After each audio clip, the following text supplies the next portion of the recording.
Yo, what's going on to all my Philly fans out there that are watching tonight? You are in for a special treat because tonight we are talking straight up Philadelphia Eagles. Whatever you want to talk about, and a few topics that I have that I want to talk about. But I have a special guest on my live stream. I'm so humble and privileged for him to even come on here because I literally just started like a month and a half ago. But he is taking time out of his busy schedule to come on my live stream. Okay. So, my boy Mitch, he talks everything Philly, Sixers, Eagles, whatever you want to talk about. He is the guy to go to. So, please go to his channel, like, comment, subscribe, and let him know what you want to hear from him. And I guarantee you, he will deliver. So without further ado, let me introduce my brother from another mother, Mitch. Let's go, Mitch. Let them know who you are and what you are about. All right. Thank you for the intro. Man, I feel like, my God, you killed that. So anyways, my name's Mitch. I've been doing YouTube off and on for 6 years. So I'm a big Eagles fan, big Sixers fan. Just talk about sports, what I love, and that's just me, Nothing else. Yes, sir. Yes, sir. Hey, so all right. So far, I know, like I don't know what you thought about this, this last season, but I want to hear strictly what you are thinking about this upcoming season. Like so far, how do you think the Philadelphia Eagles have done so far? So you're going right on with it. Yeah, let's go. Hey, ain't no need to BS. Let's go. That's exactly how I feel. So I always grade because when I do a grade, it feels justified. It feels right. So as of right now, I'm giving the offseason a B. As of right now, I'm giving a B, and I'm going to tell you why. Because of the players we've gotten, Devontae Smith, obviously, Landon Dickerson, Milton Williams, Josiah Scott. I'm just naming all the players we got. Mm-hmm. And there's two things that still bug me about this offseason right now. That is Zach Ertz. And yeah. I mean, like the minute you mentioned Zach Ertz, all right, so we about to just – okay, all right. So I know that the Eagles was in salary cap hell, okay? So right now, today – in the past couple of days, we have signed 7 out of 9 free, like what are draftees? You know what I mean? Yep. The guys that we draft. All right. So right now we currently have $1.7 million left with 2 draftees, which are Leonard Dickerson and Jacoby Stevens. So those are the only 2.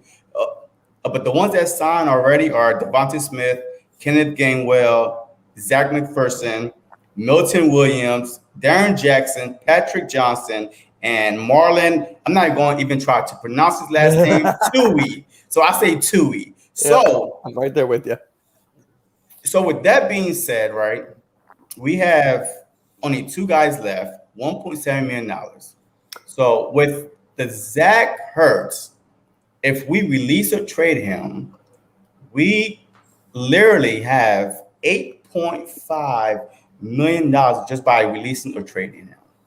So, like, you talking about Zach Ertz. He's holding us up. I don't know what's going on with Zach Ertz, but how do you feel about this whole situation with Zach Ertz? The one thing that bothers me the most is that in the beginning of last season, when they were talking about contract extensions, right, giving him an extension, and I was like, I made this video. And I was like, you know what? Give him the extension. He deserves it. He's like a top 5, top 3 tight end. And then he got injured. And then he was starting to fall off. And then he didn't want to be here. So He did not. And he played like it too. All last year, from the jump, like from the time the gun went off, the first game, he was mentally checked out. Yeah. So, and I'm like, why do we still have this guy on our roster? Because negativity is like a virus. it can be infected. It can be anyone can go and grab it and get it.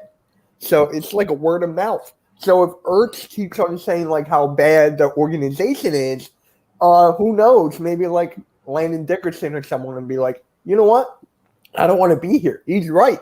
And in the locker room, like the chemistry will go down and the whole thing from right there. I mean, do you really think that Zach Hurst is that type of guy? Because, like, yes, I've been following Zach Hurst his whole time with the Philadelphia Eagles. I think he's a very down-to-earth type of guy, humble. Yes, he got in an argument with Harry Roseman last offseason. Yes, he didn't really play this past season, but I don't think that he will badmouth the Eagles just to, I just think that he's laying low, and that speaks volume.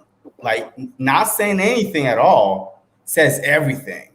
So, I mean, I don't know. Maybe you know Zach Hurst a little bit more than I do, but I don't think that Zach Hurst would badmouth the Philadelphia Eagles in order for, to ruin our, chemistry in a locker room or anything like that. So maybe not.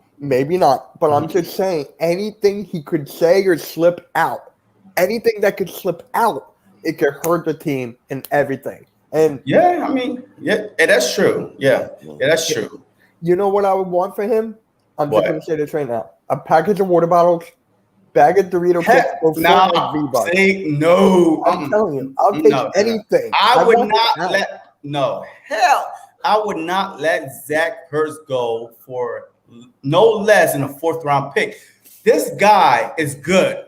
I'm telling you right now, Zach Hurst have at least 3 to 5 years left of good football. So there's no way. And the only reason why that he's still on our roster is because Howie Roseman feel the same way that I feel. Like, he feel like that he's worth something.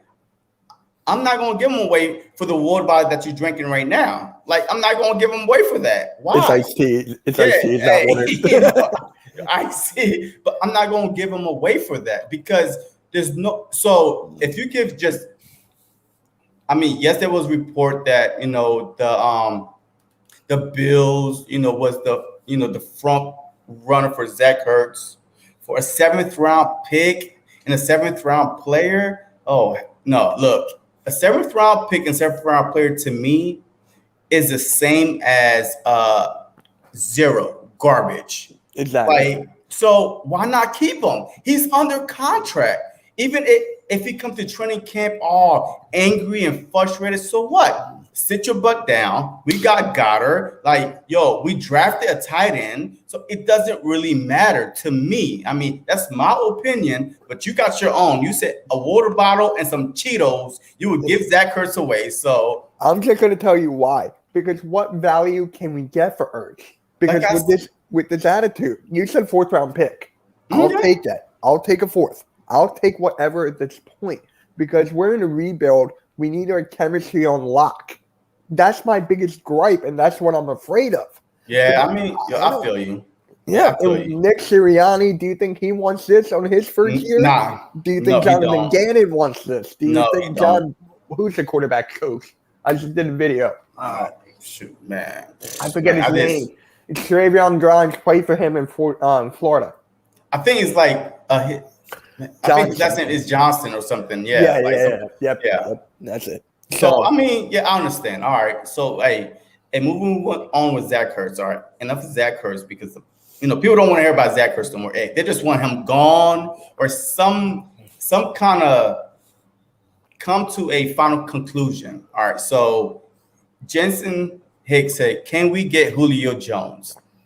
Julio Jones, in my opinion, I do not want. Thank you. Because the whole point of this whole season, like this whole offseason, was rebuilding, giving our younger guys some opportunities. Julio Jones would automatically start. Like, I don't care if you do better in training camp, you're not going to bench Julio Jones. So what's your thought on Julio Jones? I mean, want him or not? I mean, I know you I just told you. I know. Hey, yo, I'm just interested to say, like, why don't you want him? Like, I just don't want him. Period. Like, it is what it is. Yeah, I made a video about this like about a month ago when the rumor started rumbling. I don't want him because we're in a rebuild, like you said. And if we get Julio Jones, right? All they want is a second-round pick. We have that. We do. But do we have the money? That's the problem. The money and the rebuild. Because as I was saying, we're going in one direction. If we get Julio, we'll go sideways. We'll not go forward. We'll go sideways. Yeah, we're back to 2017 when we won the Super Bowl, but are we ready to bring in Julio and KJ Wright? And I don't think we are in a situation where in 2017 we had the players around the young guys, like the Carson Wentz, like the Nelson Aguilar. Howie Roseman, he picked the right free agents to come to Philly that year. But this year, we are not. I'm a realist. We're not ready to win to the Super Bowl this year. We could make the playoffs, but the Super Bowl, no. So Julio Jones, and to be on our books this year and next year, is too much. It's too much. Will set us back.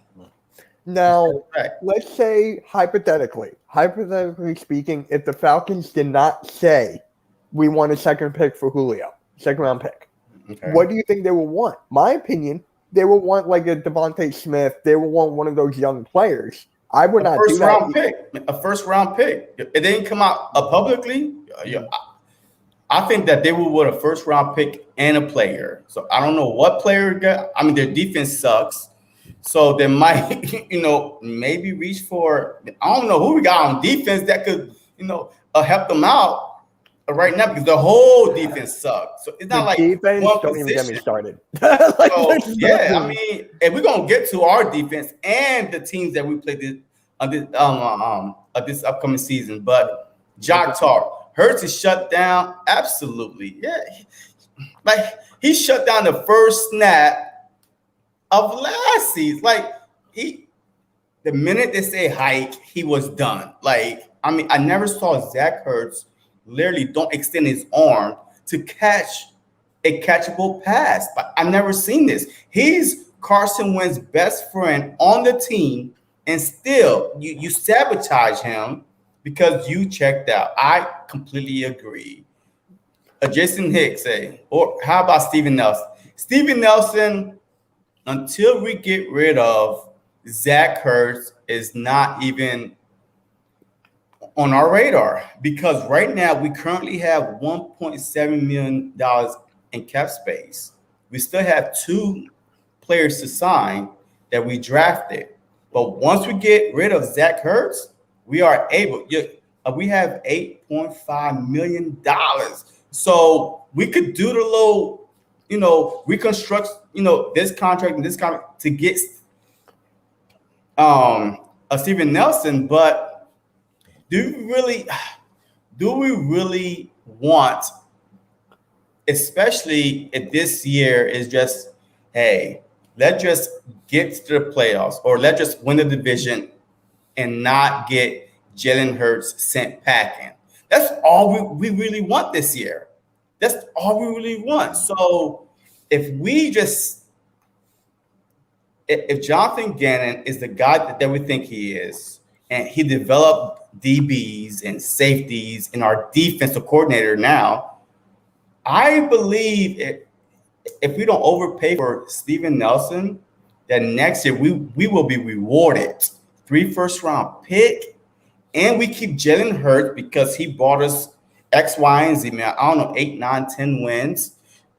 So now our front office is not so, so froggy to jump for a first-round, quarterback or trade for Deshaun Watson or Russell Wilson or anything like that. So I think, depending on the cost, we should stay away from Steven Nelson. What do you think about that one? Now, I made a video about Steven Nelson like about a month ago, and I was studying his tape. I was doing a whole bunch of research. He is more than what numbers say on the stat sheet.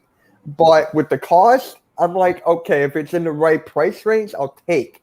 But next year, the draft class of next year, 2022, that class is packed with cornerbacks. Like, that's going to be the best cornerback class in years. So, should we just wait? Like, people are saying. What is it going to cost? So, okay. All right. So, you say that, right? So, what is it going to cost for us to move up? Because I think we're going to win at least 8, 9, 10 games. So, Yeah, what is it going to cost us to move up? If they are that good, what is it going to cost us to move up to get those top tier cornerbacks? Like, I think 3 first-round picks. 3 first-round picks, but they all might be low because the Colts, like Carson Wentz, they bring the Colts to the playoffs, right? Yep. Our picks is not. If we win 8, 9, 10 games, it's not going to be in top 10. And then we have the Dolphins pick, which are supposed to be way better this year than last year. But yes, their schedule is tough, but they're not supposed to like just go be trash.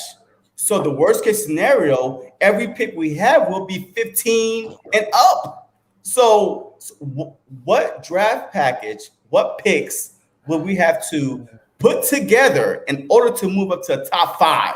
Literally, we have to go up to a top 5. Yeah, in order to get those corners, Absolutely, you're right. Yeah. And we have, I don't know how many second-round picks we have exactly, but maybe like 2 or 3, and maybe toss in the first. But I don't know. It's like a tough bargain here. And I also made this argument as well. We need a corner that we can trust. We have Darius Slay.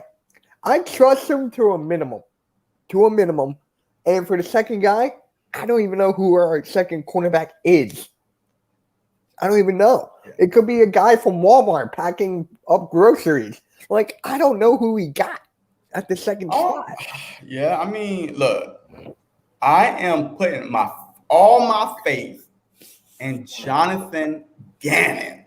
He's supposed to be the defensive back guru, like sending people to the Pro Bowls that aren't even supposed to go to the Pro Bowls. But you talk about Darius Slay, right? Mm-hmm. Darius Slay, to me, he's at a point of his career that I feel like that he's a good number 2, like a solid, a decent number 2, because he literally tweeted something out like today, right? And he put all his wide receivers that he went against and their yards that they got against him, like wide receivers like Tyler Boyd, 0 yards, AJ Green, 31. To me, those are not top tier wide receivers. George Kittle, 0 yards. How are you going to put 0 yards from George Kittle when he killed us when we played the 49ers? That makes no sense. That makes no sense to me. So his tweet is so like kind of like cryptic. Like, man, I don't understand it. And then it gets even worse. Brandon Ayuk, 14 yards. Got it. Deebo Samuel's 21. Chase Claypool, he put 26 yards. How the hell you put 26 yards when Chase Claypool got 4 touchdowns against us, and he's the reason why we didn't beat the Pittsburgh Steelers? So to me, if you're that bona fide number 1 wide receiver, a defensive back, no matter where that top tier wide receiver go, you following them. I don't care. You go up to your coach and say, I got him. Chase Claypool got 4 touchdowns against us. We made him look like Jerry Rice in his prime. And he put 26 yards. So to me, that's kind of like not telling the truth. So yeah, you brought up a Darius Slay, and I just had to, just say that real quick because like it kind of like we don't even have a real shutdown number 1. So next year, if we stay pat and Jalen Hurts do his thing, the 3 first-round picks, yeah, we could probably package up and go and get a number 1 and Slay be a number 2. So, right?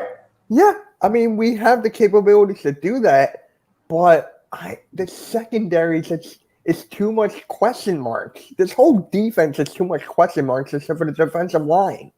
The defensive line But do for you me. think it was because of Jim Schwartz or because like, I feel like we got enough anytime your defensive line get 50 sacks, you're number 3 in the league. So you're getting to the quarterback. So was it like the play calling, like the scheme that made us look so bad on defense? Or was it just the players that we had? Like, I feel like, so I'm interested to hear what you got to say about that. It could be a little bit of both. You don't know because the players are not as good.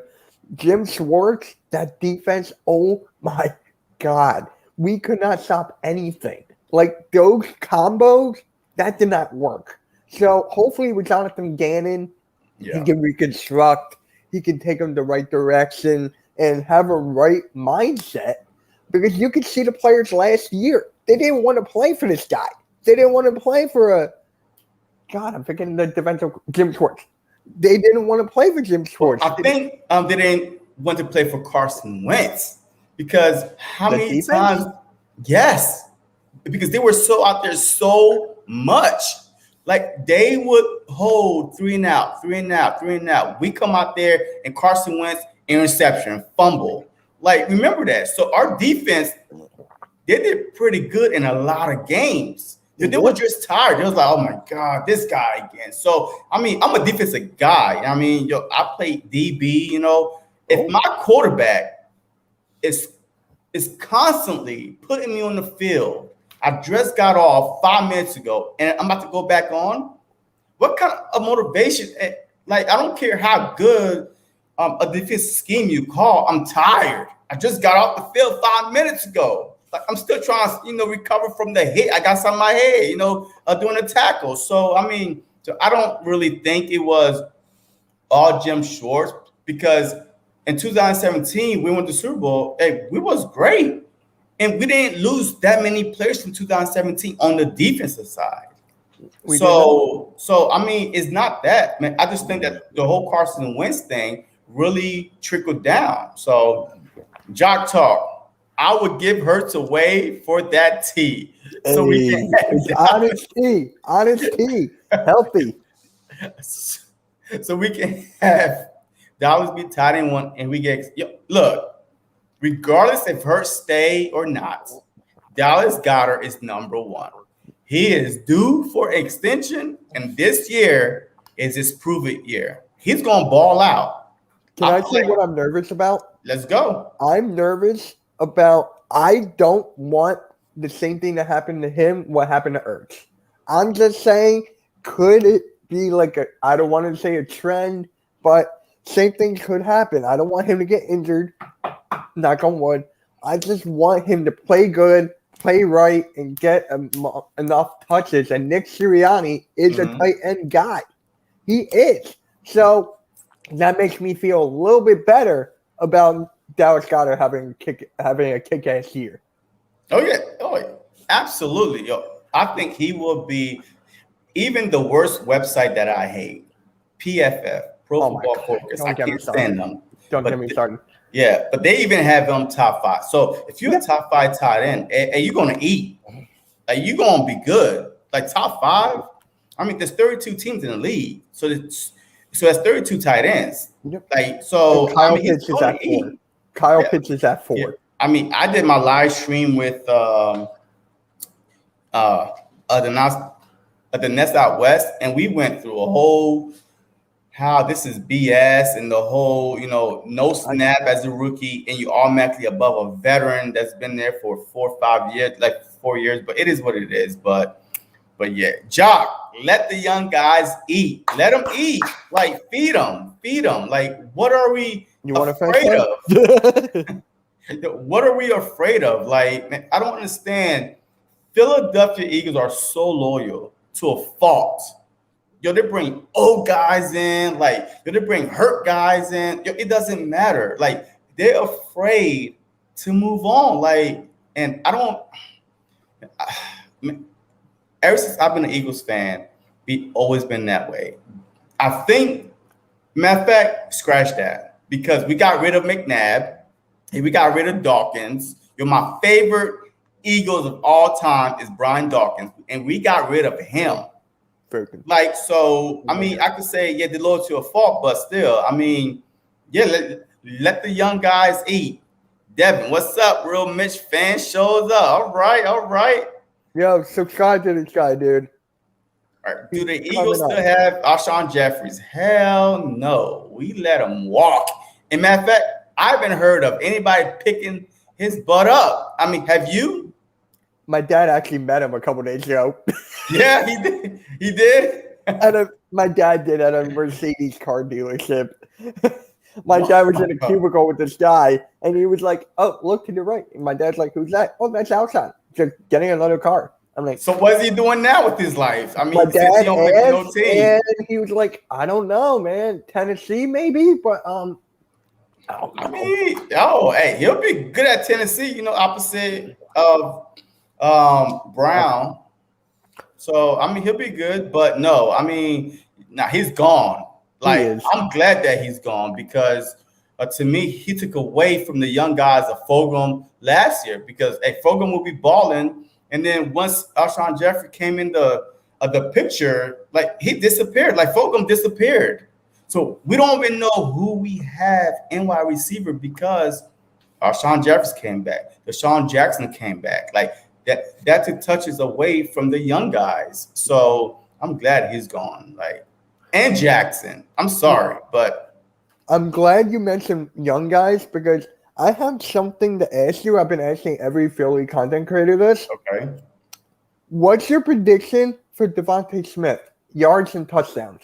Oh, man. Devontae Smith will win Rookie of the Year. I mean, exactly I think that he will because I think with a dual threat quarterback, like, it's not going to be all on Devontae Smith, but I feel like Jalen Hurst will put the fear enough in other defensive coordinator where they would have to pay him respect. And then you had the Heisman Trophy winner, the best wide receiver in college football, on your team. You have to show him respect. You have to. If you don't, he's going to show you why he won the Heisman Trophy. I don't care how tall he is, how skinny he is. It's all irrelevant to me. If you're a baller, you're a baller. Yo, this is the NFL. You made it this far. So, yeah. I mean. I actually made a video to this kid reacting to the NFL draft of getting Devontae Smith. This kid is so delusional. Like, you got to go find it. I'll DM you the video. Yeah. Because this kid just knows nothing about football, and he actually commented on my video. We went back and forth or whatever, but he was like, his player build, he's as big as me. I'm like, what the hell? Who cares? I'm like, nobody cares. So I got to DM you that. Yeah, please do. Yeah. So, Jock, PFF is consistent. Yes, they are. They have Hurst at 30 and our receiver group at 30. Yes. Like, it was actually 31 for Hurst. Yeah, exactly. Because, man, out of 32. But yeah, PFF came out with this outrageous claim that Eagles land in the bottom of 3 of the PFF ranking of NFL receiving core. Bottom means like literally 30 or 31. So you mean to tell me Devontae Smith, Jalen Reagor, Dallas Goddard, with Jalen Hurts, we still that bad? We're that bad? Like, please convince me otherwise because I already know how I feel about it. But how do you feel, man, about this latest PFF BS that came out about our receiving core now? So honestly, I've gotten to the point that I don't give a crap about PFF. I'm done because they said that Tyreek Hill was the best deep route wide receiver of all time. I'm like, I'm done. I didn't care about the Jalen Hurts. I didn't rant. I didn't care about Goddard being put behind a Kyle Pitts. I'm like, so I was thinking, if I was in charge of a popular football website, what would I do? Would I be realistic, or would I want the clicks and get people mad and talking about it? So I will go with the second one. It's better for the marketing. I don't care if they look like I don't care if I look like an idiot. I get paid for the view. I get paid for people to look at my crap and like, hey, deal with it. I'm getting paid. Yeah, I mean, look, I feel you, and I agree, and I think that PFF have a lot of people that never probably played the game before and never even met. You just They like have a good draft simulator. Other than that, no. But how often are they right? Exactly my point. So that's the thing, right? Yeah. So I don't think that it is what it is. But so Jock was like, hell, Fogan was the leading receiver of the whole league for 4 weeks. Absolutely, he was. He was balling. Fogan was balling. He was literally leading the league, catching everything. But I literally think that a quarterback play have a lot to do with the wide receiver success or not. Like it just to me, it's like common sense. Like I don't care how good you are. If your quarterback sucks or playing bad, you could look mediocre. Like you could look so bad. So Yeah. Fulgham literally was the best wide receiver. In fact, I wanted to pick him up on fantasy football. Like I had my waiver in, but I was too high. So man, I didn't get him. So all right. So in a perfect scenario, who are your top 6 wide receiver? Because I don't think we're keeping 7. I do not think we're keeping 7. So who are your top 6 in order to make the Philadelphia legit scary team on offense? Who are your top 6? Good question. I like this one a lot. You got Devontae Smith at 1. You got Rager in the slot. You got Travis Fulgham. You got Quez Watkins. I'm just naming them. Greg Ward and Hightower. So you Say leave goodbye to Whiteside. and Grimes? Oh, I forgot about Grimes. Okay, Oh. okay. I just did a video about him today, then I had to delete it due to something. Yeah. So you're leaving Grimes out. I'm putting Grimes in. I forgot about Grimes. So take, I guess, Watkins? No, Hightower. Take Hightower, keep Watkins. Take Hightower. Okay, all right. So like, I would say Smith, Rager, Fulgham, Grimes, Ward, and Watkins. So Hightower and JJ is on the bubble. But with this whole, everybody is overreacting, right? There's some news that came out about Grimes, today, that he had some kind of a knee procedure. But every article that I read today was said it's not that serious. It's not that serious. So, I mean, but still, now that opened the door for Mr. Umbrella, JJ, Mr. Umbrella. So and that leaves the door open for him. So what do you feel about, like, I think that if people are overreacting and the coach was like, because he's missing a valuable time. So if you're not there in order to go through the drills, to let the coach see what you got, I mean, how you gonna make the team? Okay. Before I answer that, I gotta answer this down here. Mm-hmm. Jock Talk said Ward is gone. I disagree so much because he's a third down comfort blanket. Like he's a guaranteed third down. And I always ask this question: who would your surprise cut be? Like, for example, who would you be shocked that Eagles cut? Greg Ward is my surprise cut. Yeah, Greg Ward would be it. Yeah, Greg Ward. I mean, he's young. He's got the hands. He reminds me of Jason Avant. Yeah. Trustworthy in the crunch time end zone. If you need a third down, give it to Greg Ward. He kind of reminds me of Wes Welker with the guy from the Pacers. Wes Welker? Wes Welker, yeah. I mean, yeah. Yo, he was an quarterback, so he kind of know the routes. He kind of know the whole now, Ward is your surprise, too, after I said that. Oh, okay. Yeah, it is. Ward is a surprise if it comes down to it.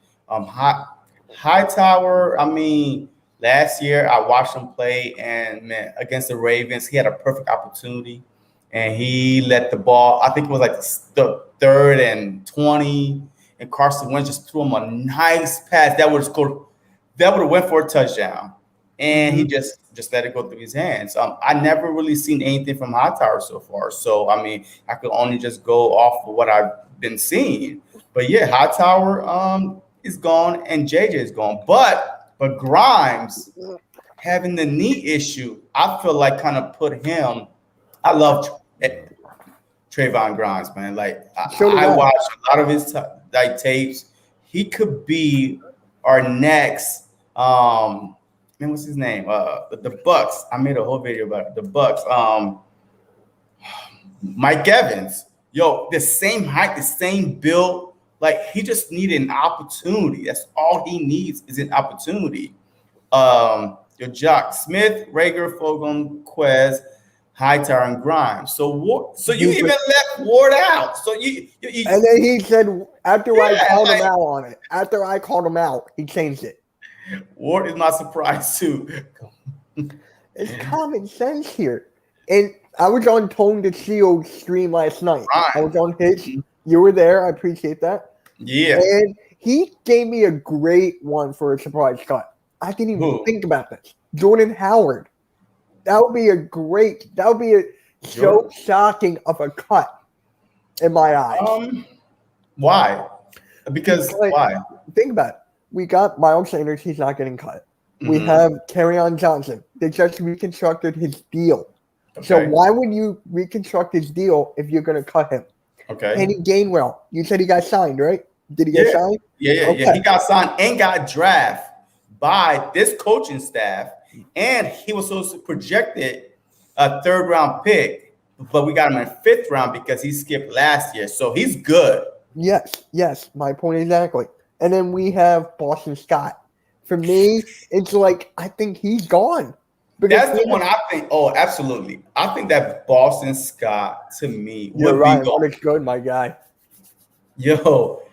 I literally think that Boston Scott is gone.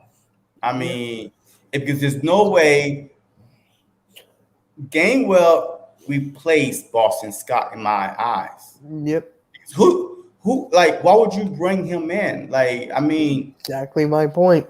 And to go back on Jordan Howard real quick, he's the best blocking running back we got.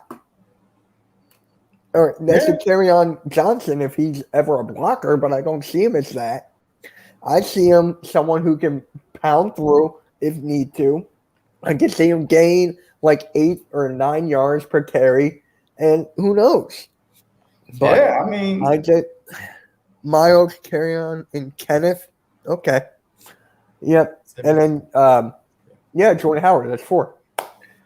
Yeah. I mean, it's MC Miles, Kerryon, Kenneth. So if we got to put a 4th one on there, Jock, who would the 4th one be? Like, I mean we're going in with 4. I think we're going in with running 4. back I'm forgetting. I feel like I'm forgetting. There's let me see. There's one more, but I'm gonna look up the depth chart. I'm gonna look at the depth chart real quick. I think it's that little the speedy one. Oh man, what's the? I already said Miles Sanders. No, I mean I'm looking at it now. It's these 4. It's they have Boston Scott here. Yeah, Boston Scott. No, they have them here on the depth chart. So they have Miles Sanders, Boston Scott, Kerryon Johnson, Kenneth Gainwell. They don't even have Jordan Howard here on the depth chart. Yeah, I mean, but that's not. That doesn't really mean anything. The season ain't even start yet. A preseason ain't even start yet. I'm just gonna look up the roster. Yeah. Could be for Killings. Yeah, Killings. Yes. Killings. Yes. On it, Jock. But yeah, Killings. I mean, I'm surprised. He didn't get no play last year. Like, I also think that our coaching staff was so bad at play calling. Like, oh my God. Yeah. Like so bad. Like first half we'd be good in running, the second half we go away from it. Or the first half we'd be good in passing, the second half we go away from it. Yeah, they were all over the place. Like, I mean, I didn't really understand it at all. You know Like, I what's did funny? not understand it. You know what's funny? I was doing research because I made this video on why I think Miles Sanders is going to be a Pro Bowler this year, and Mhm. I found out. You know how last year they did not use him right at all? Oh, absolutely not. So he still had like 878 yards or something like that. The year before he Yeah, had like 810. So he yeah, still had more yards but less carries. Can you yeah. imagine if Nick Sirianni uses him right? He could get 1100. Oh, absolutely. Easy. Easy. Because we are going to protect Jalen Hurts as much as we can. Like,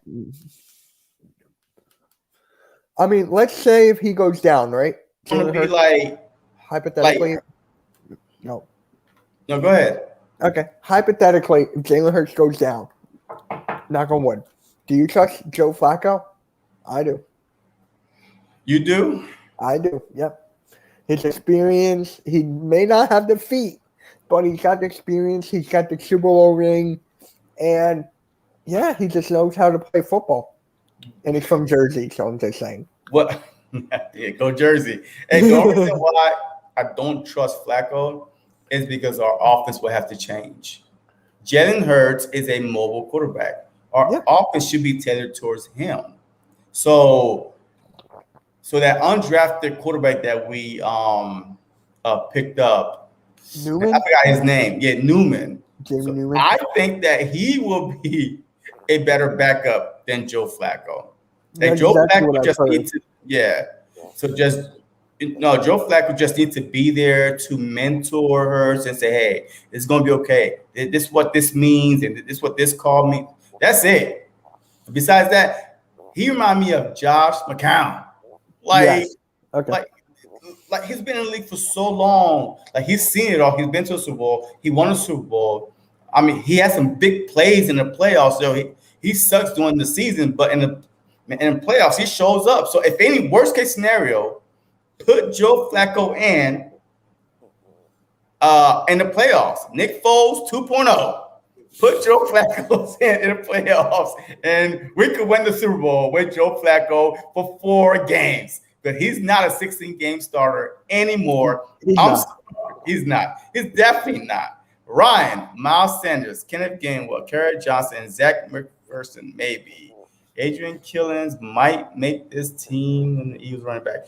So Zach McPherson is a DB. He's a quarterback. Yeah, he's a DB. So who's your 4, Adrian? So yeah, I need you to. Yeah. So to go back to Nick Foles, I just made a video about this like a couple hours ago. Did you know that in the beginning off season there were rumblings how the Bears wanted to trade Nick Foles to the Eagles? Oh yeah. He actually turned that down. I'm not mad at that. I'm not either. mad. Like he's done everything he could. He got the state. He got the statue. He got Philly. He's got Doug Peterson. The only credibility, the only thing that Doug Peterson has, and what else do you want from the guy? He's done everything. Yeah. What else do you want from him? He beat the greatest of all time. Yeah. But I also think that he said no because one, he knew he was not going to come here to be a starter. For some odd reason, I still think that Nick Foles thinks that he's a starter. He's not a starter. He's a good relief quarterback for a few games. I can't recall the last time he played a full 16-game season. When?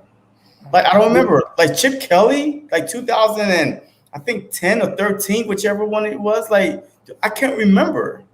Like so, he's a great backup. He might be the greatest of all time, backing up, but he is not a 16-game starter at all. So you know he's the third string quarterback in Chicago.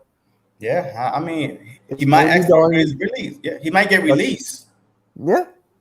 I mean, yeah, he might get released. All right, so full legend. So he doesn't have to pay for another cheesesteak. No, absolutely not. And he can eat all the free cheesesteaks he wants. All that. Yeah, so he could eat it all he wants. But look, it is what it is. But But so how do you feel about our current coaching staff? Like, I love it. I freaking love it. Last year, we didn't have an offensive coordinator. This year we do. no, So yeah, based off that alone, it's already better. no, yeah, And, absolutely. and Jim Schwartz, he's gone. Automatically better. The one thing I don't like is that Deuce Staley left. Yeah, I mean, He went to yeah, coach. That's actually funny. yeah. I think that he should have been got a chance at a shot to be a head coach for the Eagles, but he never got that shot, that opportunity. I mean, they said that he got interviewed, but it's probably was just for show, because there's no way a guy could be on your roster for that long, and you still got to interview him. So And here's something about the coaching. I know it still kind of bugs me a little bit, but every Eagles content creator I've talked to on my roundtable or whatever, they don't care about this, but it still kind of bothers me a little bit. He challenged the prospects to rock, paper, scissors. Like, for me, that bothers me so much. I mean, these are grown men. Their competition is through the roof. Like, that's the only thing that bugs me. If you said that, like, during like the OTAs or training camp, I'll be like, okay, that's fine.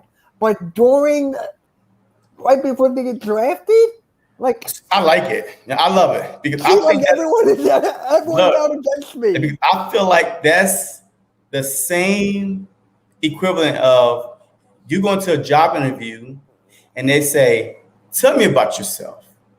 It's literally putting you on ease. Rock paper. If you sweat with rock paper scissors, then I don't know. Look, I don't want you on my team at all, because I mean they literally just say, "Yo," he's like, "Relax. Hey, let's play a game real quick."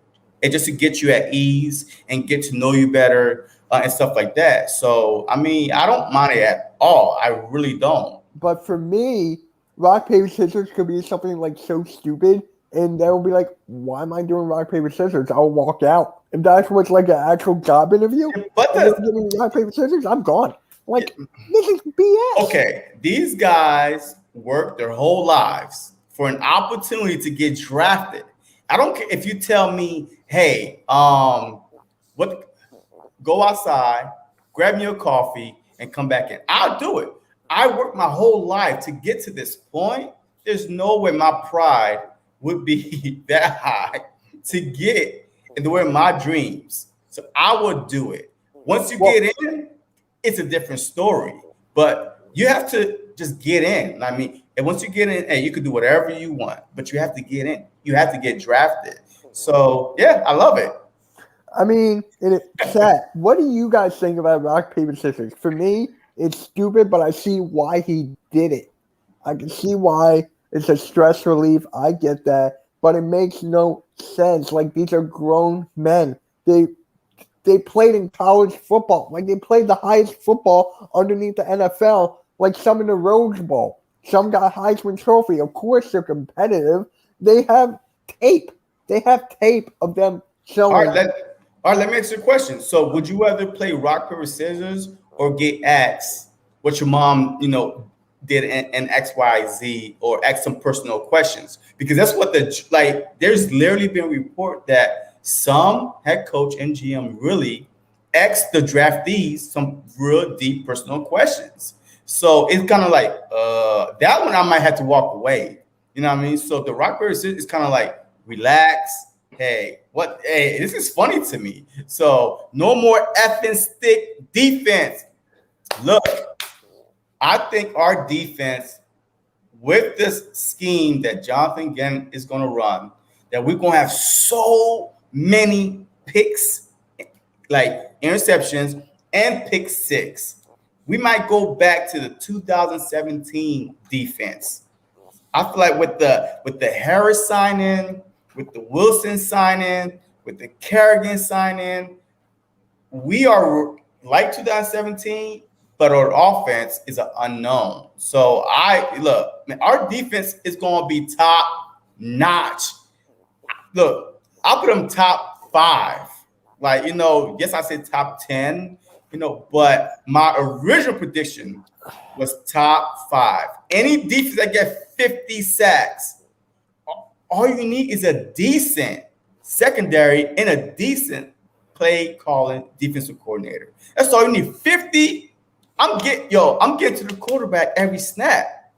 Like I'm getting to you. So why am I not picking the ball off more? Why am I not? So with this game coming up, zone maybe. I see us leading the league in sacks and getting a lot of pick six and a lot of interception. Now, if we go back to the rock, paper, scissors thing, because I'm honestly having fun with this. I know with like this debate and everything, that's what I live for on YouTube. Like getting like calling him out on the Greg Ward thing. I love this. I love this. So I'm just gonna say this here. When you're being interviewed, pretend Nick Sirianni is right in front of you. And they're talking about competition. And they show you tape. Don't you think they'll ask you, tell me about your competition. What do you get into? Like, how do you start when you get into the game, into that tunnel? What goes through your mind? What does it take for you to win and to make your team better? To me, that's more official than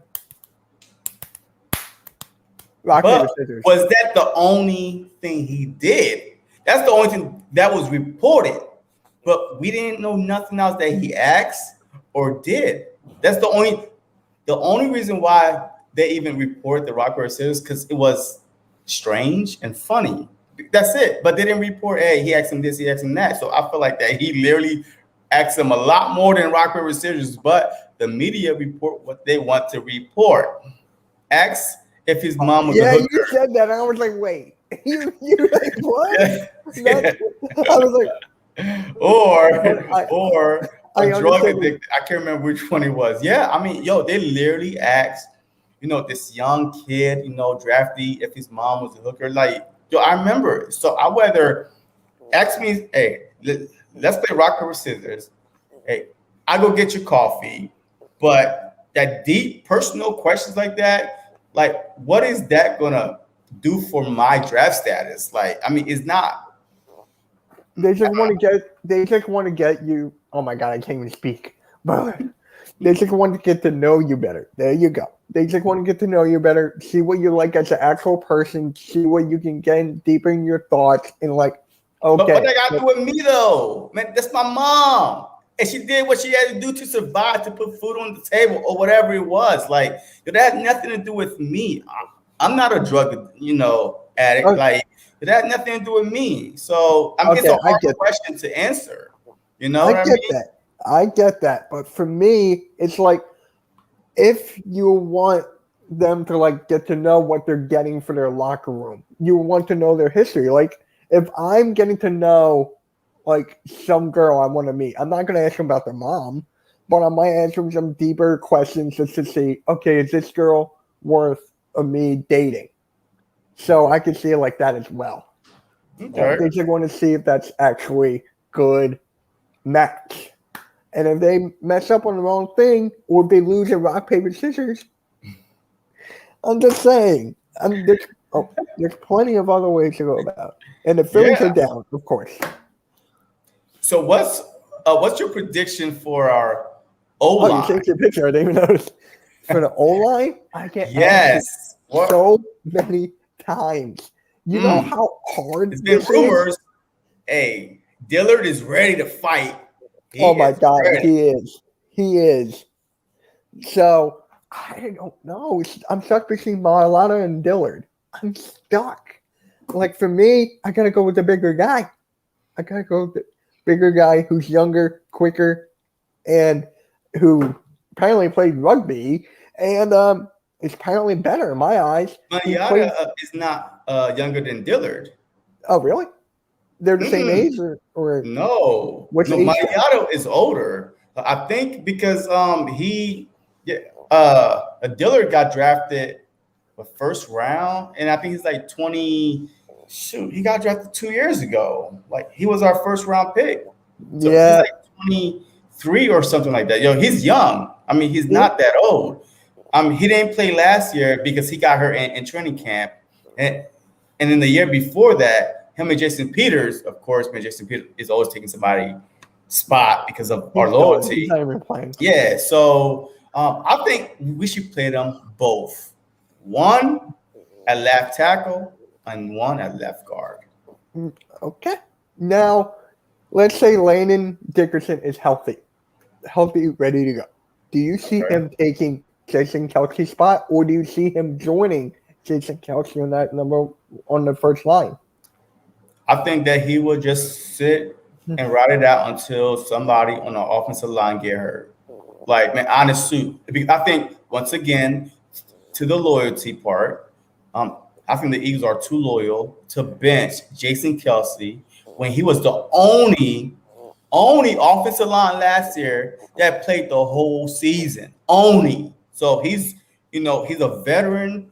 He's not, injury prone. So he was like one of the only, guys available. So definitely I see them probably just sitting a Dickerson out until, something go wrong, because he is so versatile. And I'm pretty sure there's no team in the NFL that went a whole season with their whole offensive lineman intact. So he will be ready. Let's just put it that way. So he would definitely be ready. So I think he just wait in the wings, because you know why?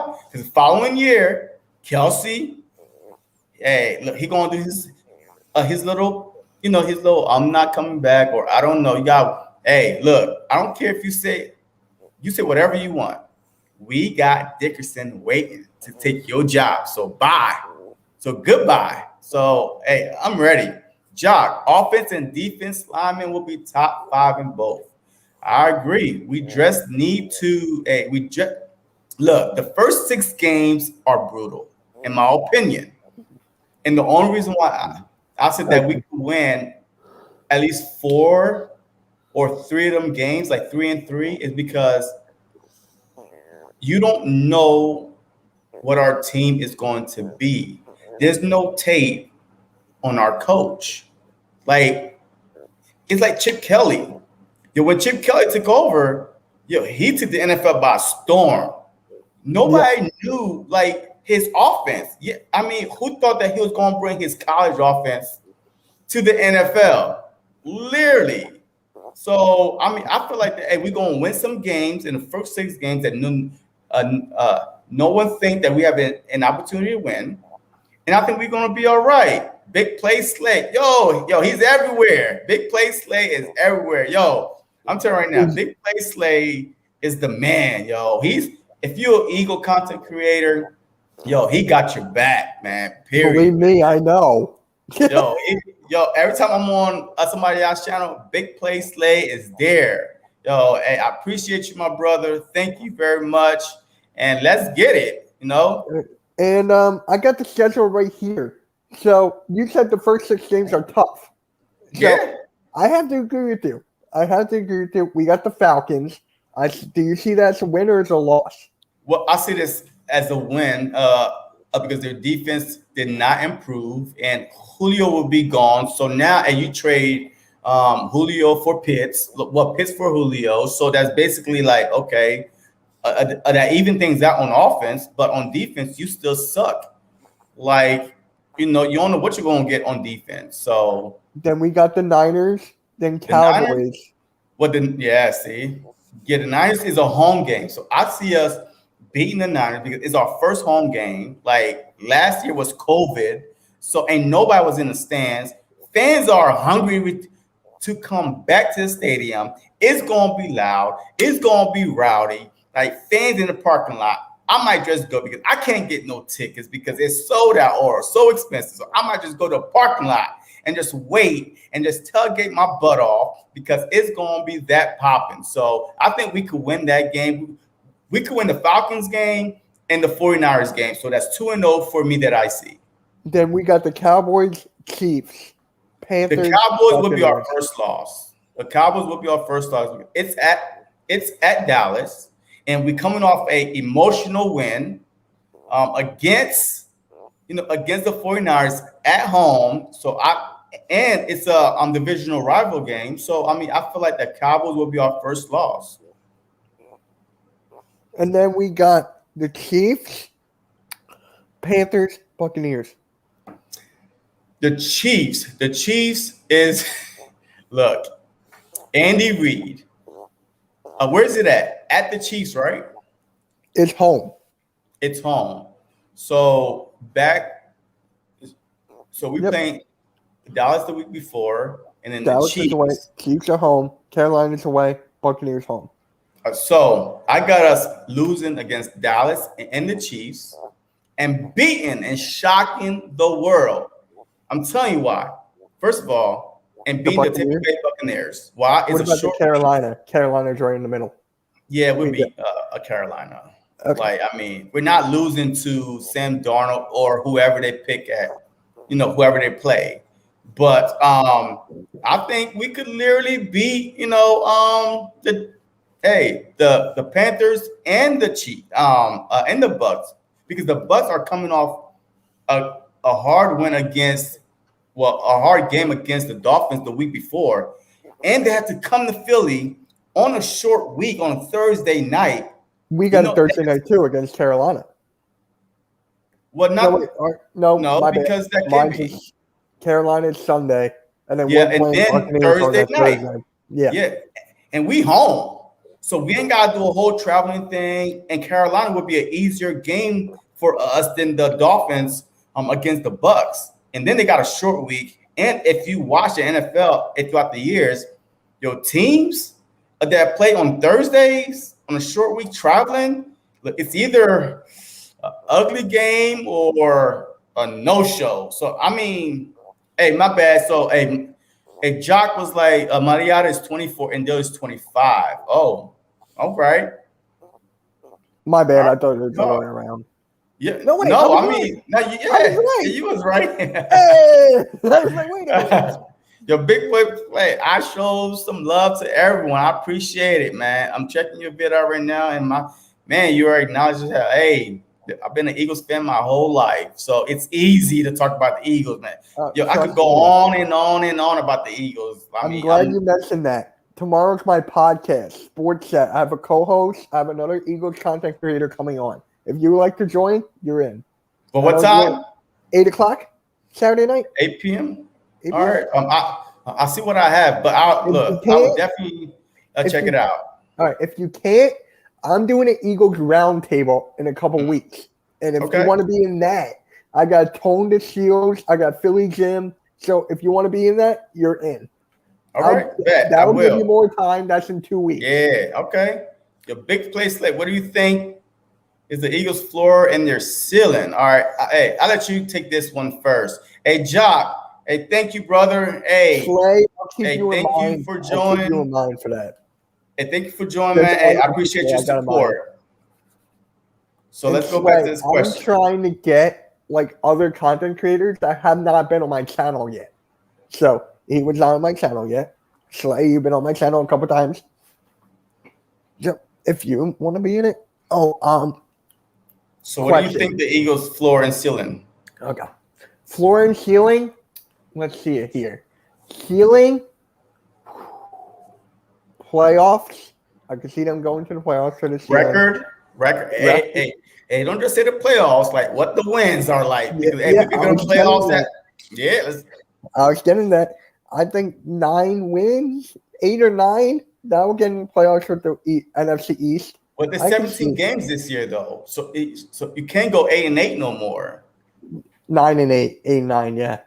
So we'll have to go 9-8 for the playoffs. I feel like, and then the 4 don't make the playoffs. I say 4 wins. Okay, all right. Look. I mean, a lot of Eagle fans feel the same way you do. They literally feel the same way you do. I feel like that. The ceiling for the Eagles are 11 wins.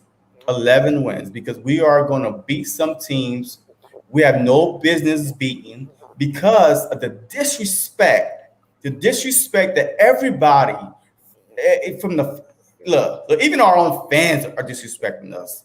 By the way, so it's not just the haters, the media. Our own fans think that we won't go past 4 or 5 wins, which is cool. But the disrespect that the players are hearing, and you have a lot of players like the perfect balance of young and old veterans with pride. Jalen Hurts is playing for his job. Like regardless of what you think about him, he's not a loser. So I mean, everybody is hating on them, and I feel like that with them being healthy, if they are healthy, they are automatically a top 5 offensive line. Period. If the Philadelphia Eagles are healthy, they are a top 5 offensive line. So why can't you win? If you're a top 5 offensive line, why can't you win more than 4 or 5 games? I think that so our ceiling is 11, and our floor, I think, is 8 and 9. I mean, we definitely could win 8 games. Like, come on. Hey, we played the Panthers, man, I believe. Don't we play the Jets, right? I mean, we that's later on. Teams, we supposedly have the easiest schedule, but the first 6 weeks, it's a lie. Because there's no way the first 6 weeks, and especially if it's home away, like you constantly with the traveling, with the schedule, like, so I don't see how. But the back end of our schedule is pretty favorable. So yeah, I see us. What you say? It's not about big play Slay. What you say? Not about. Oh, Al Kabir, what is up? He was in my last round table. Great guy, love him. For the last 4 games, you said the last home easy. Stretch. It's easy. Yeah. So and we get off a bye too. Yeah. So you think we're going to win the last 4? So you think we're going to win Washington, Giants, Cowboys, Washington, Giants, Washington, Dallas? Yes, I do. So I really do. Because the bye will come. The bye will come at a perfect time. The week 14 bye, I'm not so stressed about it because I guess we played some Thursday night games where we had 10 days off. And that's a mini bye. So, I mean, like week 6, we have a mini bye after week 6. That's 10 days off. So that's almost halfway through the season. Boom, you have 10 days off. And then our schedule get easier. So if we're blowing out some teams, hey, we take our players out. Hey, man, it is what it is. Hey, we get rest up. But the week 14 bye is crucial because they're all divisional games after that. And I feel like that we will have advantage over every other team because we will be well rested and ready to go for the playoff stretch. I mean, yep, you sound 7. Okay, 7. All right. 7 and 9. I can see that. 7 and 9. Wait, I mean, 7 and 9. Wait, that's 16. 8 and 9. I'm confused. Oh wait, there is a bye. Well, no, but it's still 17 games, regardless if it's a bye or not. All right, I'm just confused now. What up, man? What's up? All right. So, I've been wanting to ask you this. Okay. I'm just gonna lay it on you right now. Bring it. I'm ready. Okay. So I've been thinking about defense. I'm going back to the defense real quick. And what do you see the defense being as? Like rank them one, do you see them in the top 10, top 20, lower end of the NFL? I mean, we still have question marks here. For me, the defensive line is a sore thing. Linebackers are still – I mean, the linebackers are good. I'll take that. We did get Ryan Kerrigan. We did get Eric Wilson. So it's basically the secondary for me. And that hurt. So for me, I see the defense being fifth. And guys in the chat, let me know where do you rank the defense. So for me, it's in the middle. It's in the middle. It can hit high. It can hit low. It can go right in the middle. And just like, we'll see. It's a lot of question marks. So I feel like that everybody that we lost on defense this year, we upgraded. I'm sorry. I mean, because the Ryan Kerrigan signing. That was my favorite signing. That was my favorite. Was a definitely upgrade than who we let go. Man, he went to the Jets, I believe. Oh man. But he went to the Jets. So I think that Ryan Kerrigan right now with something to prove, he's better than the guy that left to the Jets. Our linebacker core, We got rid of, thank God, Nate Gary, and we got Wilson. Like Wilson had over 100-something tackles. Yo, this dude was a monster last year. So we upgraded there, and then on safety, Jalen Mills to me is not a safety. He's not a safety. So we literally got Harris as a safety. So how could you with 50 sacks last year, and we got better on the defensive line. We got better on the second level with our linebackers. And then, our safety, to me, is a natural born safety. My only question mark is McLeod going to start? Or are they going – Benny Curry. Yep, Benny Curry. It is. So is McLeod is going to be healthy enough to start the beginning of the season, or are we going to give the Wallace a chance or Jacoby Stevens a chance? That's the only question mark. Yes, besides the CB2, which we're tired of talking about. But the CB2, but who we had last year as a CB2? I don't even remember who was on the other side. I don't remember. Like who was it? Guys in the chat, who was the CB2 last year? Because I don't want to. So look, our defense got younger and better, and you know what? Nastier. Because those guys we brought in, they are hard-hitting guys. Harris led the league in interception a few years ago. Wilson is out to prove it. Avonte Maddox was our outside corner last year. Oh, my. Was he? Big guy. Honestly, it doesn't even faze me. Yeah. Honestly, because how bad the defense was. So it doesn't even. I definitely think we're a top 5, top 10 defense. No lies. I'm not a homer or anything like that. I'm just based off what I just named. With Fletcher Cox is still there. With Brendan Graham. Barnett is out a prove it deal. This is his last year. He stole $10 million from us, regardless, because he's not worth $10 million just based off his production. 4 years, 19 freaking sacks in 4 years. Some guys get that in one season. So he stole that $10 million from us because he didn't want to rework his contract or whatever it was. So he's out to prove a deal. And then you got Kerrigan coming in. You still got Hargrave in the middle. I'm telling you, our offensive line, watch out quarterbacks. I'm telling you, you are not going to have that.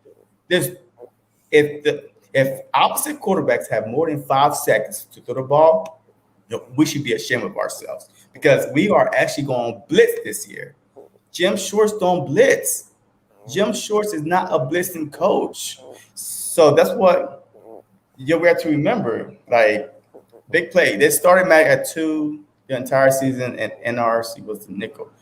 Wow. Yeah, that's why we were so bad. Because Maddox to me is not an outside corner. He's strictly a slot. He's strictly a slot corner. That's it. And that's why we all trying to get the Steven Nelson, the Richard Sherman. I don't want Sherman. I'm being honest. I don't want Sherman. The only way I would want Sherman is if we was one player away, one defensive back away from going to a Super Bowl. We're not. We are. Too much as well. Huh? He costs too much as well. Yeah, and there's no need. Yes, next year our salary cap will be about 40 to 50 million. A lot of money. Got it. But at the same time, look, I feel like the Philadelphia Eagles, right, since 2010, because I'm just going to say this, because we are a prideful team. Since 2010, we have won 91 games, 4 division titles, and 1 Super Bowl. The Dallas Cowboys, right, has won 92 games because, I don't count the ties as a win. So we would have been tied with them if I count the ties. But 92 wins, 3 division titles, 0 Super Bowls. The Washington football team, 70 wins, 3 division titles, 0 Super Bowl. The Giants, 76 wins, 1 division title, 1 Super Bowl. So we are the best team. We are literally the best team in the division. Like the past 10, 20 years, like honest truth. Like, we was the last repeating champ in '04. So I love whatever team we put on the field. I believe that they will be in contention for the division. As you saw, even last year, 4 wins. We still was fighting for the division.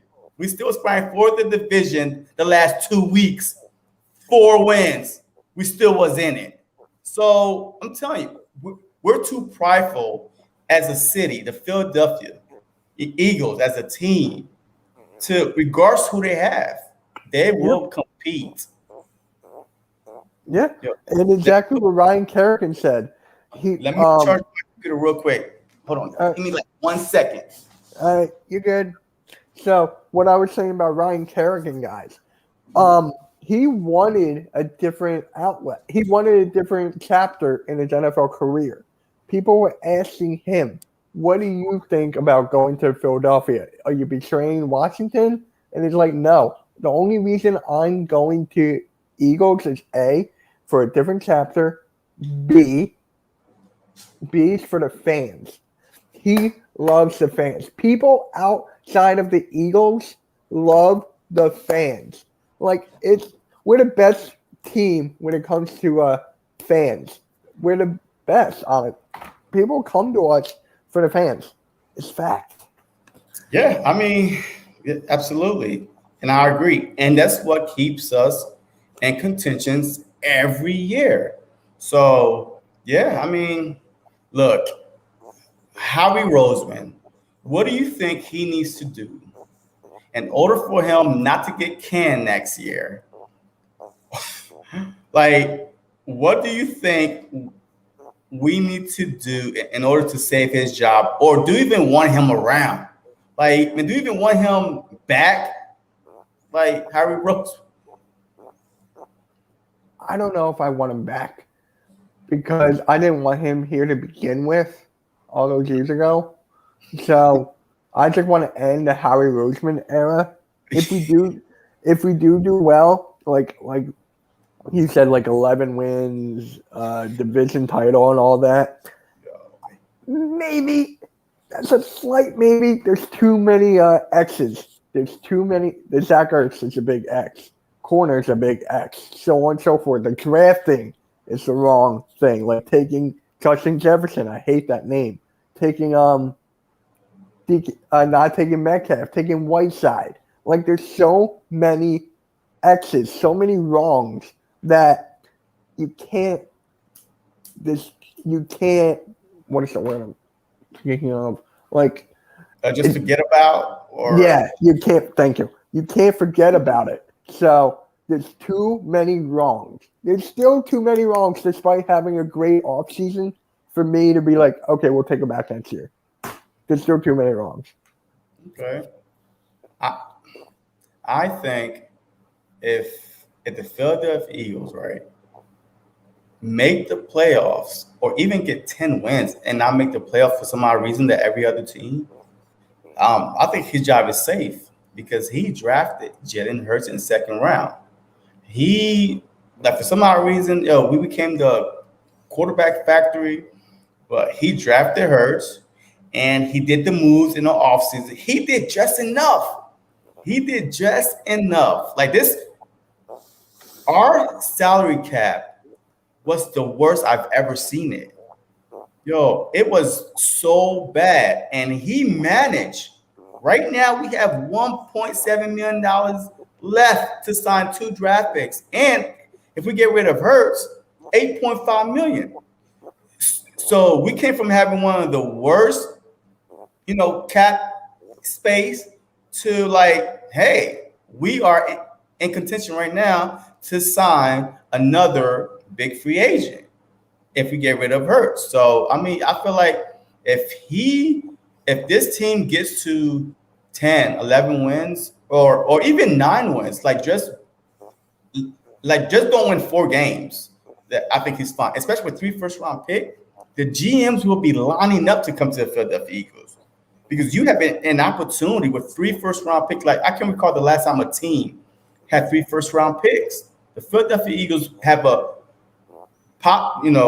good chance if Carson Wentz play, as we think that he's gonna play, or he might sabotage us because hey, we Philadelphia and we let him go. And he might be holding a grudge out against us, and he knew that we need him to play one more game, and he set his ass out. So who knows? But I'm hoping that he's not that type of guy. The Christian man that he is, he plays the game hard, and he get us that first-round pick.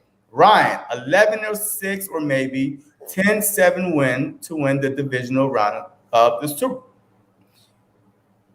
Wait, 10-7 win to win the divisional round of the Super Bowl. You think we're gonna make the Super Bowl, Ryan? Okay. I mean, look. I am an Eagles fan. I'm always optimistic until the season starts and the ball has kicked. And as I watch the season go on, I mean, I would change my mind from 10 wins to 4 wins to 11 wins. But right now, this is the time right here where us Eagles fans, us content creators, and we can predict. Like we're gonna win the Super Bowl, and we could predict like the sun will shine every day for the next 10 years. Like we don't care. Hey, we could predict whatever, but we don't play the game. But if you think we're gonna make the Super Bowl, who am I to crap on your dreams, on our Philadelphia Eagles dreams? I got you. I support you, man. Go Bowl. Hey, I'm in it. Big play. What do you guys think of her situation, and where do you guys end up seeing him next? He's gone in the next couple weeks. I feel like as soon they finish signing all their draftees, that Hurst is either released or traded. Because with that $8.5 million that we would get for Hurst, I really feel like that Steven Nelson is waiting for the Philadelphia Eagles. I'm telling you. I think that Steven Nelson don't want to go nowhere else. He's been liking tweets. He's been hitting towards Philly. And I feel like once we get rid of Hurts, cut or trade, we get that $8.5 million, we going to get him. I mean, unfortunately, yeah. And you, Mitch? There's this other guy people keep on forgetting. Jordan Hicks. I'll trade him to the Cardinals for Jordan Hicks. And 4 wins, I can understand that to a degree. I can see that. 4. We won 4 wins last year with Carson Wentz leading the league in interceptions and turnovers, and our defense is playing like crap. And Schwartz won blitz, and Doug Pearson kicking field goals to tie, and 4 wins last year. So how in the world you think we're gonna win 4 games this year? Could it possibly be worse than last year? You think, Mitch? You think that we could possibly, with the head coach kicking field goals to tie, with our kicker missing wide right, with our defense coordinator won't blitz, with our freaking half our 1, 2, 3, 4 of our offensive linemen are hurt besides Jason Kelsey, Carson Wentz leading the league in interception and fumbleitis. Our wide receivers, Jalen Reagor is hurt the first 4 weeks. You think it could get any worse than that? We won 4 games, and we had opportunity to win at least 5 or 6. Okay, I agree with you. 4 is a little too low, but there's still too many question marks. It's definitely more than 4. I'm agreeing with you on that. I'm sticking to my 8 or 9 wins. I'm sticking with that. But it's still question marks. We got to evaluate those. I don't even know who they have kick returning the ball. I don't even know who they have punt returning the ball. We have so many, if Boston Don't Scott. put Reagor there. Don't put Reagor there. No. I even told, if Boston Scott, in order for Boston Scott to make the team, in my opinion, he needs to be punt return and kickoff return. That's it. Because I feel like that we cannot risk hurting our wide receivers. We are the Philadelphia Eagles, I don't know if it's a cheesesteak or the water or whatever it is, but we are the worst team every year in injuries. Like, I don't get it, but I don't rate Grimes. It started with Grimes. Yeah, I mean, well, it started with the Dickerson. Yo, we knew he had an ACL tour like last year. Twice. Like twice, and we still drafted in the second round. So and then freaking Jones, that kid we drafted from Sidney Jones. Yo, he dressed toward his ACL, and we still draft him. Saying, you know what, we see potential. A potential in you, so we'll save you for a couple of years. He never panned out, so it just okay. Enough of that. But last year was ridiculous. The Philly cheesesteaks are too good. Like, I have plenty of them myself, but I don't think that's the reason why they getting hurt. I just think it's just poor coaching and poor nutritionists. Like, and whatever it is, it's got to get fixed. Big play Slay. I got a destination for Hurst. The Bengals. They don't really got a tight end. They don't got an indoor facility. One of their tight end might get injured. The Eagles want high value and injured. So who will we get back for him?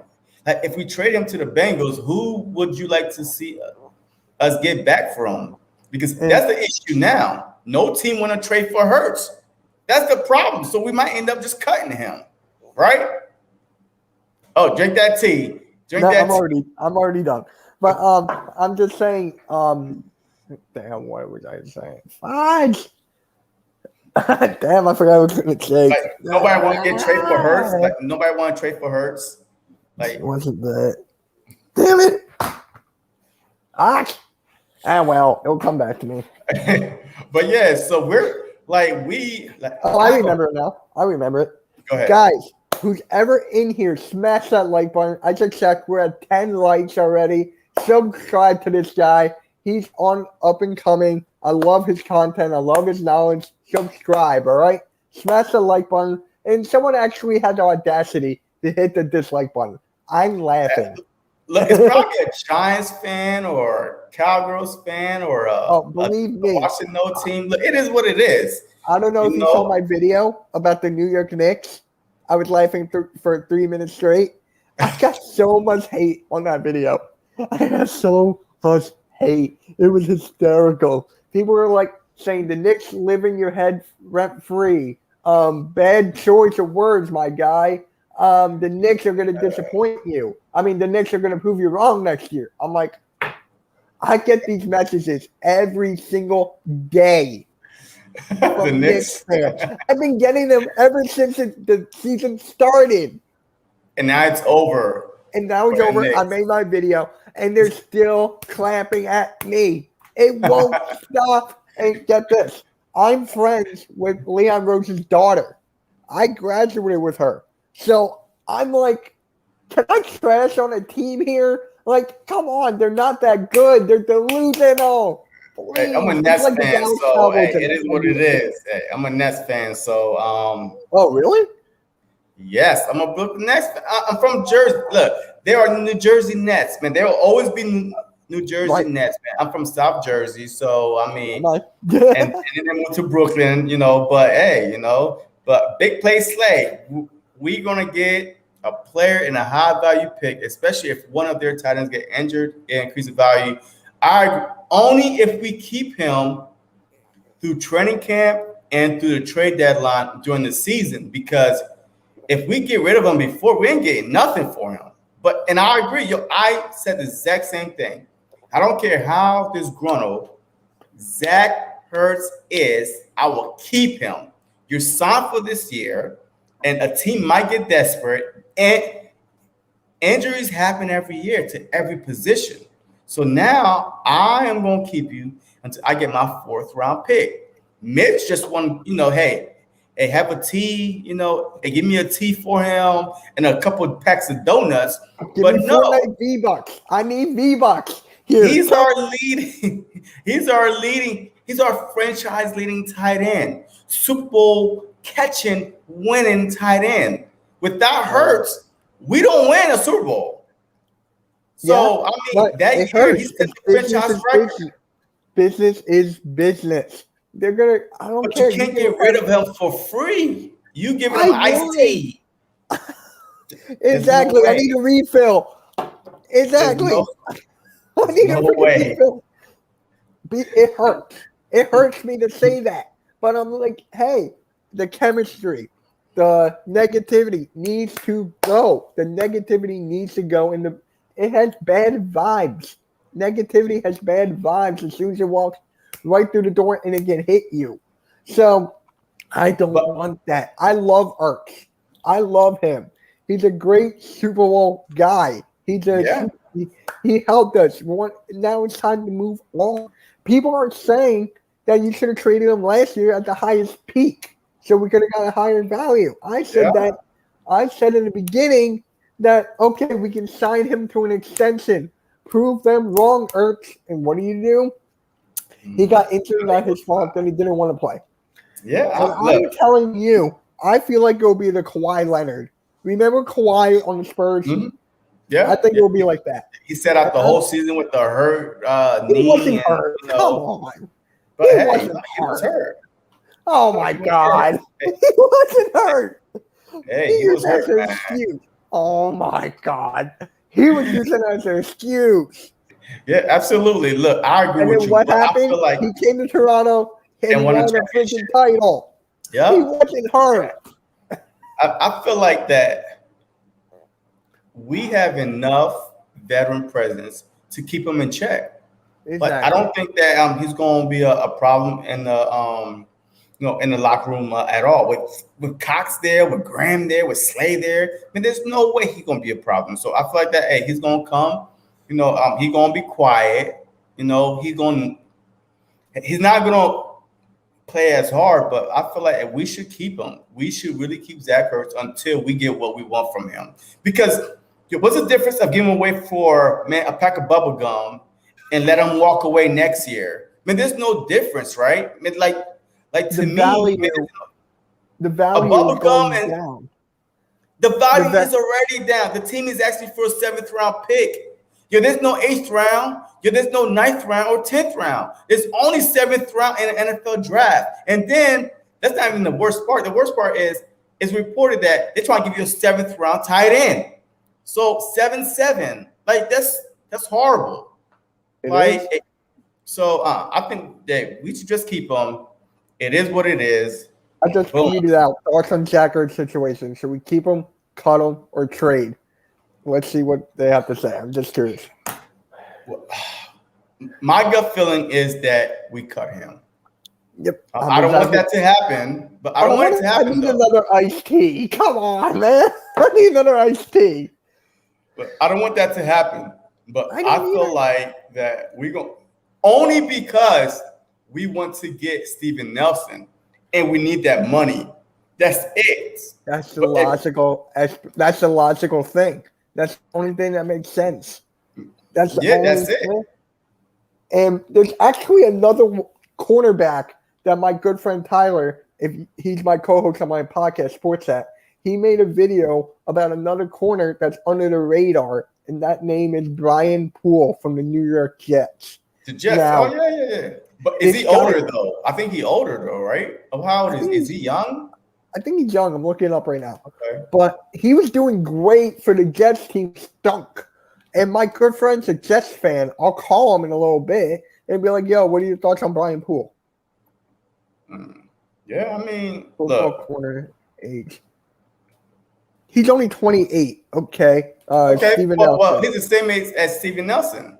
Steven Nelson's 28? Yep. Really? Yes. Yep, 28. Yeah, Steven Nelson is 28. So, I mean, they're the same age. To me, that's a good – well, Darius Slay is what, a 31? Yeah. So, yeah. So, I look, if we get him Poole on a 1-year deal, I mean, and see how this season goes, and then re-sign him or whatever. But this is just a season where we do not want to be embarrassed. We're just trying to keep the fans engaged. We're trying to win games and trying to see who's going to be our future quarterback. And if Nick Sirianni, if we have the right coaching staff in place or not. So this is what this whole season is all about: evaluation. And that's why there's zero expectation for the Philadelphia Eagles to do absolutely nothing but finish in the bottom of the basement. Because I said there's no pressure on us. And that's the worst thing. That's the worst thing, that any team could come to Philly or we go to them and say, hey, oh, it's just the Eagles. Man, they're just playing just to play. That's the worst case scenario. Like, we are coming. I feel like that, hey, the underdog mask might even come back on this year. I know it's not the Super Bowl year, but the underdog mask might get put back on this year, and we might surprise some folks. So, Ryan, I think Zach Hurst might go to get traded for a second, 6, and maybe 7. Wait, a second, a 6, and maybe 7th round team like the Cardinals, Titans, and the Bills, and also a football. Hell no. Zach, I can see him going to the Bills. I can see that. I can see him going to the Bills, but to get a player in return with even a second, 6, or a 7th round, but what type of player are you talking about? Because, like, I do not want a 7th round draft pick for Zach Hurst. And the value don't make no sense. That's not even, no, if you give me a 4th and a 7th round pick player, okay, all right, I can make that work because I think I'm my 4th round pick. But I don't want a 7th or a 6th round no, because if we traded away, how many 6th round picks we traded away this year? Like, we don't get to that round of the draft and select quality players. Like, some teams just trade away their 6th round pick and 7th round pick. So, but the second is way too high. I feel like the second ain't no team. If a team is hesitant to give us a 4th round pick, they're not going to give us a 2nd round pick unless we trade Zach Hurst and somebody else in there, maybe a high caliber player. But no, I mean, I really think that Zach Hurst might get released, all because that we are such in a rush to get Steven Nelson before he signed with somebody else before training camp starts. So that's my opinion on that. You know what's amazing about this? The amazing thing is Zach Ertz is the biggest part of your team, and I'm talking about getting rid of him. I'm talking because it's getting so bad at this point. And I'm like, can we just end this already? But I don't want him to leave either. It's like 50-50 here. And here's another thing I've been thinking about too. Can you imagine, let's say we did not win the Super Bowl. Okay. And Zach Ertz did not make that catch. Would we still want that Zach Ertz in this situation? Or do you think, okay, you did your thing, go? Like, well, yeah. Because of that year, he broke the NFL record for tight end. I think it was for receptions. So that year in 2017, he balled out. He did. That was Carson Wentz. So I mean, if we was going to trade him, that would have been that offseason because we would have got a 1st round pick for him easily. Oh my God, yes. So I mean, you just broke the NFL record for reception. So yeah, I mean, yeah. So man, I don't know. And here's another position people are forgetting about: kicker. I don't like Elliott. Jake. Whew. Wow. Elliott. We're not cutting him. We're not trading him. We're stuck. Mr. Doink. That's what I'm going to call him. Mr. Doink. Yeah. Okay. See, I can't. Oh, look. There's a Doink.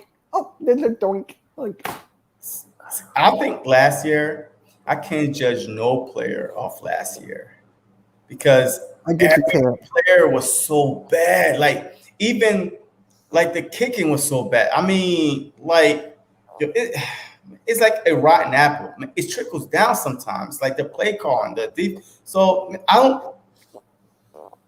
Jake Elliott have done so good for us the past few years. Last year was his worst year.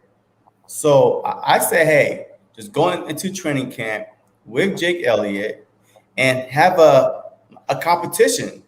Just bring, guys in, competition in and see where he goes from there. But I don't think we should be so quick to get rid of him because last year we were just bad overall, just completely bad. It was a bad football team overall. So But yeah, man. Hey, brother. Hey, I'm about to wrap this up, man. Hey, I appreciate you coming on my live, man. Hey, I can't thank you enough for blessing me with your time. And I can't wait to do this again. Just hit me up on Twitter, whenever you're doing a round table. Yeah, And I'm doing the podcast tomorrow. If you're free, you're in. yeah, okay.